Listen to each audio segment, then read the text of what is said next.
बिस्मिल्लाहिर्रहमानिर्रहीम। अस्सलामु अलैकुम वरहमतुल्लाहि वबरकातुहू। इशा के बाद आपने इशा के फ़ौरन बाद अपने ऊपर भी दम करना है, अपने बच्चों के ऊपर भी दम करना है। दम का तरीका ये है कि अपने माथे पर हाथ रखें या बच्चे के माथे पर हाथ रखें, 3 मरतबा बिस्मिल्लाह पढ़ें और 7 मरतबा ये दुआ पढ़ें, अऊज़ु बिल्लाहि व कुदरतिही मिन शर्रि मा अजिदु व उहाज़िर।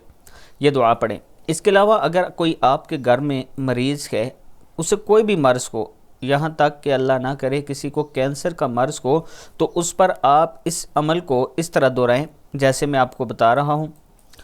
इशा की नमाज के बाद आपने बिस्मिल्लाह पढ़ना है 3 मरतबा, ऐसे बिस्मिल्लाहिर्रहमानिर्रहीम बिस्मिल्लाहिर्रहमानिर्रहीम बिस्मिल्लाहिर्रहमानिर्रहीम।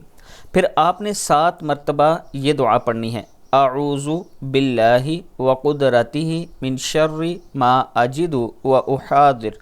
अऊज़ु बिल्लाहि व कुदरतिही मिन शर्रि मा अजिदु व उहाज़िर। अऊज़ु बिल्लाहि व कुदरतिही मिन शर्रि मा अजिदु व उहाज़िर। अऊज़ु बिल्लाहि व कुदरतिही मिन शर्रि मा अजिदु व उहाज़िर। अऊज़ु बिल्लाहि व कुदरतिही मिन शर्रि मा अजिदु व उहाज़िर।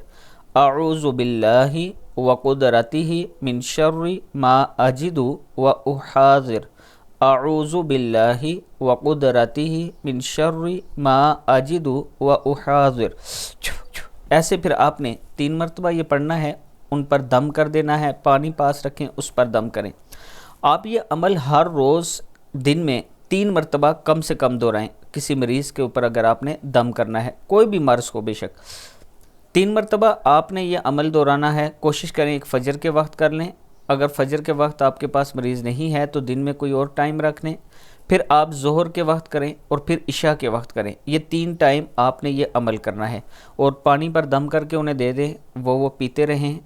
अल्लाह ताला करम करने वाला है, शिफ़ा अल्लाह के हाथ में है, हमने सिर्फ उससे मांगनी है।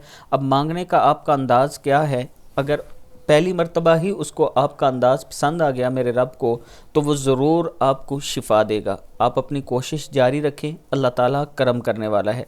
वीडियो को आप दोस्तों ने आगे ज़रूर शेयर करना है।